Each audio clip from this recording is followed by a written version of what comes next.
So my name's Siôn Parkinson. It's not very legible from this fungal font that I developed. I'm a tall, white, bald man with a long white shirt and a navy overshirt.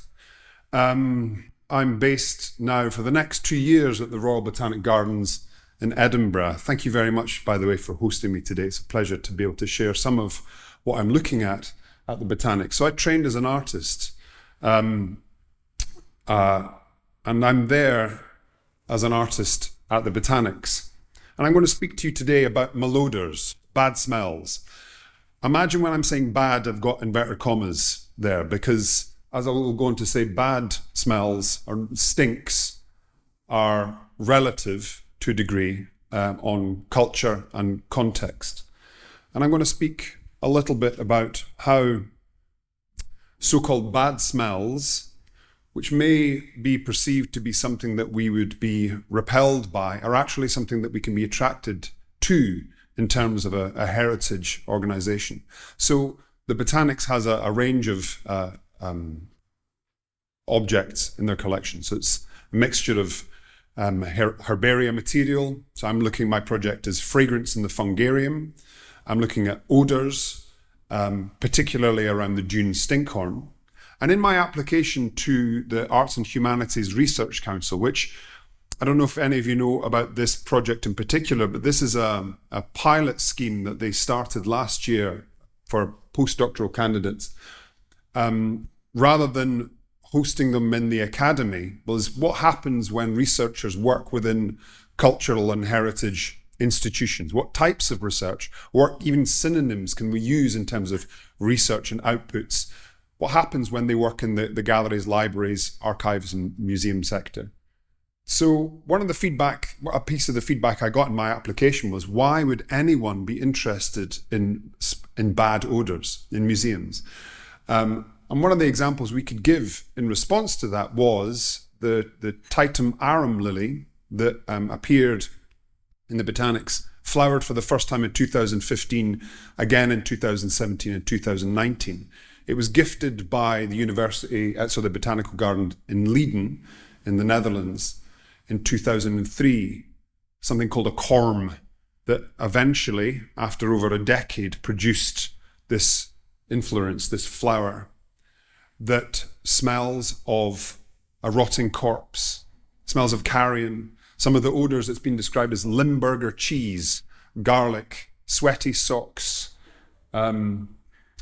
People flocked to this. It was the highest number of visitors for the Glasshouses in the history of the Botanics. By the way, I have a colleague here, Debbie. If I get anything wrong, please heckle. You can throw rotten vegetables at me if you want to. Some of the complaints that people made when they saw this was it didn't smell enough. People are expecting something that smelled really, really bad, and they wanted it to smell worse. So expectation was something there. Now, the context I'm going to speak to you about is this Dune Stinkhorn. This mushroom is very important in the history of mycology.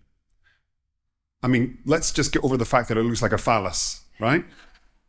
And it grows out of an egg, which in Latin is called a vulva, is the name described to it. It's this vulva that births a phallus.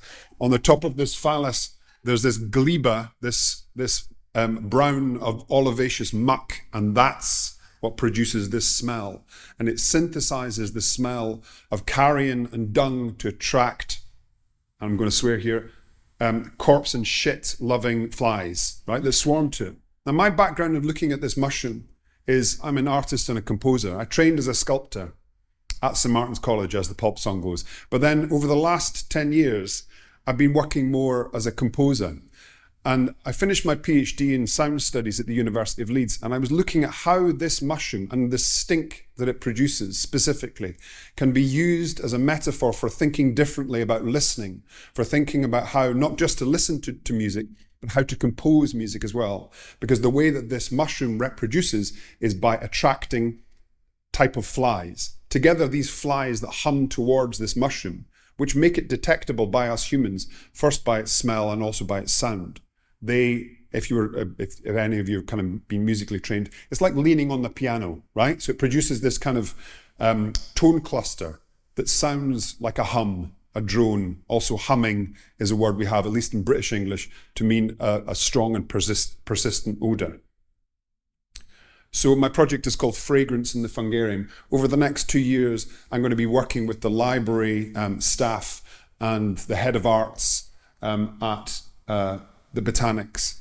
One of the reasons, I'm just going to say this quickly, was because, and one of the reasons I was attracted to them as an organisation, I'm part of a cohort of 8, and one which is also hosted at Historic Environment Scotland.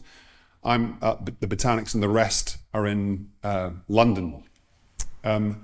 It was because the Botanics were interested in how artists approach their collection. What could they reveal in a different way that their scientists weren't necessarily revealing? What can the humanities, what can an artistic approach? This is the Dune Stinkhorn, and it's different from the common stinkhorn, which some of you might know, or you're going to start knowing now. But this Dune Stinkhorn grows 30 minutes drive up from where I live in Broughty Ferry, just outside Dundee. And it was first described by a doctor in 1564, the first mycological monograph produced in 1564, an amateur mycologist. Most mycologists begin as amateurs. And I used this stinkhorn as inspiration for my art, my composition, and my performance. So this was a performance that was due to be given on the 20th of March, 2020.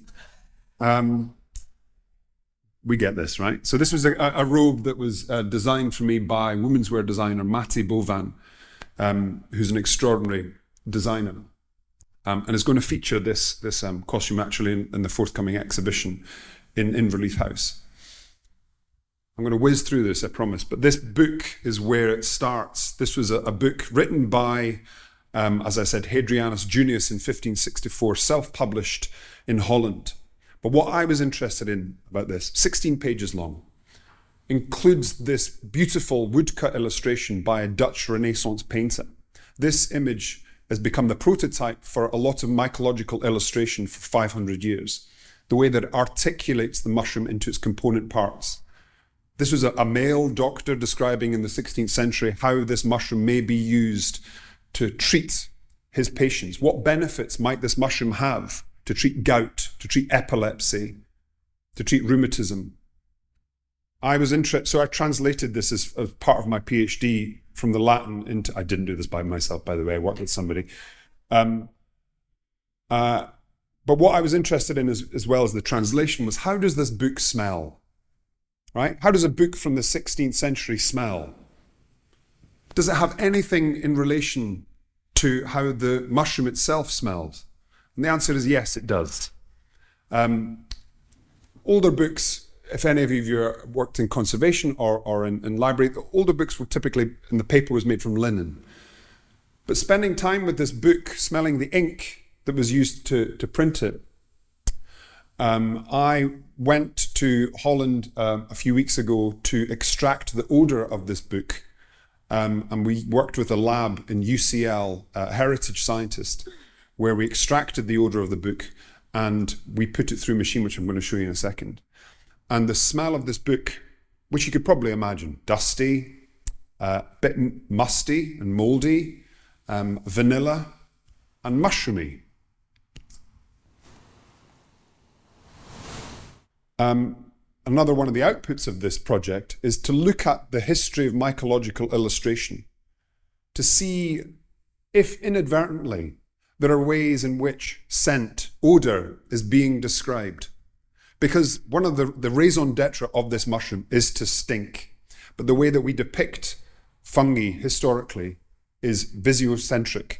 So we focus on the colour, we focus on its morphology, not on its smell. Partly because the language we have of smell is not very good.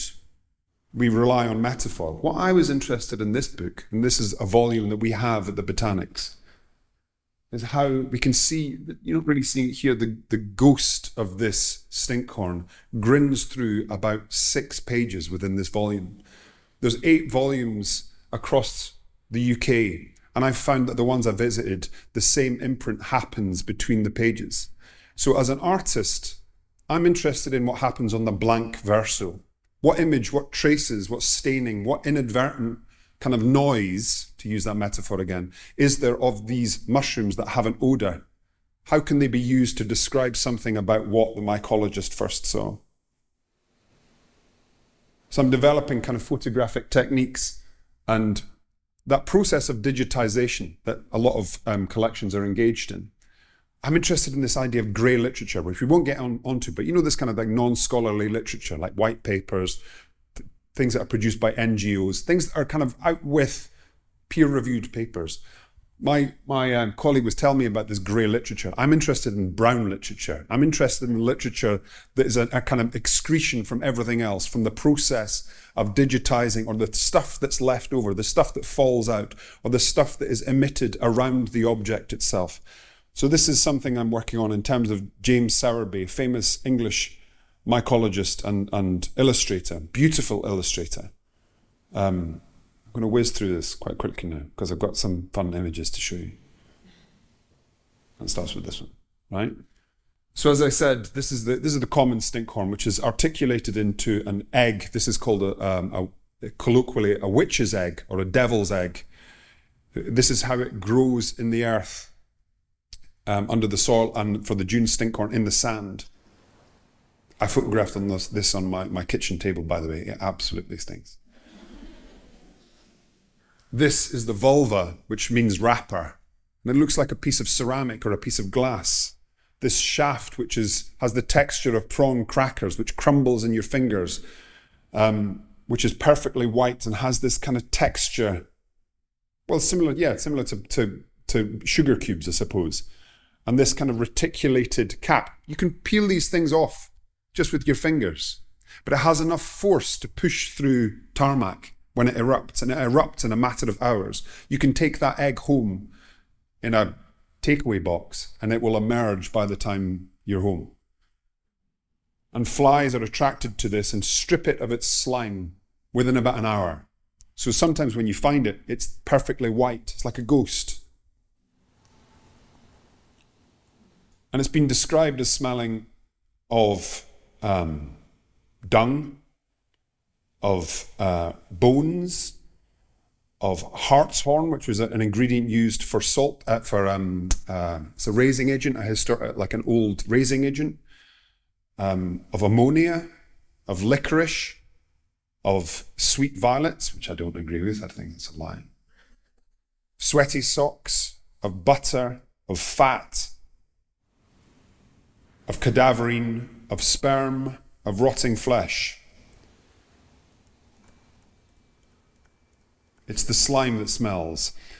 I'm going to quickly show you this because a few weeks ago, we worked with a team at UCL. So it was a team of trained people that are working in the heritage science sector, but also postdoctoral students and PhD students that were looking at olfaction in heritage, smell in the heritage industry. So they were all very familiar and had been trained in smelling different scents. So from the literature, I said these are the most common names or descriptions, adjectives that have been used to describe this mushroom. Mushroom, right? But in strong concentrations, smells like radish. Cadaverine, which is decay-like sperm, sweetish. Together, we had a wonderful morning where we smelled these individual components and then smelled the mushroom itself. So we're becoming familiar with the different adjectives that were used to describe this historically.